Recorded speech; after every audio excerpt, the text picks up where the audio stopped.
tout développer un système au niveau de la gestion des opérations de l'Expo Manger qui soit le plus éco-responsable possible, qui ait le plus de mesures de recyclage, de compostage, pour finalement vraiment réduire les matières résiduelles, là, ce qui part aussi d'enfouissement. Qu'est-ce qu'on génère dans les stands, étant donné qu'il y a beaucoup de dégustations, ça génère beaucoup de matière. Alors, on a commandé une étude auprès du Conseil québécois des événements éco-responsables pour savoir, de par notre événement, qu'est-ce qui était la meilleure approche pour réduire notre empreinte écologique. Dans notre cas, c'était mieux d'aller vers le compostable. Pour que ça fonctionne bien, effectivement, il faut vraiment uniformiser la procédure. Donc, dès l'inscription des exposants, c'est obligatoire, on le marque, on le souligne, on envoie des courriels de rappel que tous les exposants doivent se munir de contenants compostables. L'uniformité du processus est super important si on veut générer un compost de qualité.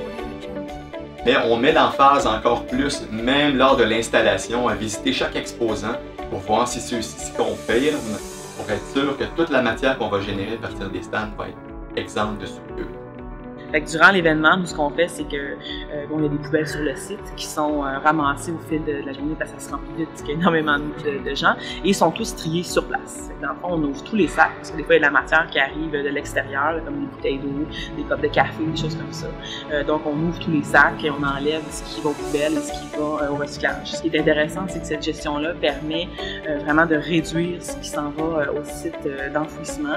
Et on l'a vu à travers les années, les chiffres de ce qu'on composte, les tonnes de matières qui sont compostées, recyclées et matières résiduelles, diminuent, puis le compost sort. L'équipe ramasse les poubelles sur place, on les amène en arrière sur notre table de tri, ce qui est ça quelque chose d'intéressant parce qu'habituellement, les matières sortent des événements, ils peuvent être retriés, mais nous ici, on a un souci vraiment des tri sur place. C'est vraiment une planification, on réfléchit à la gestion des matières, on réfléchit comment travailler en partenariat avec les exposants, ils embarquent dans cette belle aventure qui est l'Expo Manger Santé des Verts, donc ils embarquent aussi dans cette logique-là de développement durable. C'est beaucoup de la sensibilisation aussi.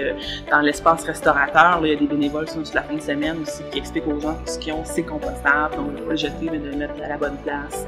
Fait que c'est vraiment de l'éducation au niveau des gens qui sont là durant l'événement. Mais si on veut penser en amont, comment on peut réduire, je pense aux éco-cups qui existent sur le marché. Fait que c'est des produits, c'est des gens dans les festivals, au lieu d'avoir des verres en plastique, mais ils peuvent avoir des éco-cups réutilisés. C'est vraiment de penser dans cette logique-là, faire en sorte qu'il n'y ait plus de matière, ou le presque point. Donc, si on veut innover, je pense que c'est là-dedans qu'il faut s'en aller, plus dans des choses réutilisables, dans des même ici pour les cups, ça pourrait être intéressant de développer des cups réutilisables que quelqu'un pourrait avoir à chaque stand qui utilise le même cup. Ce serait de réfléchir dans ce sens-là.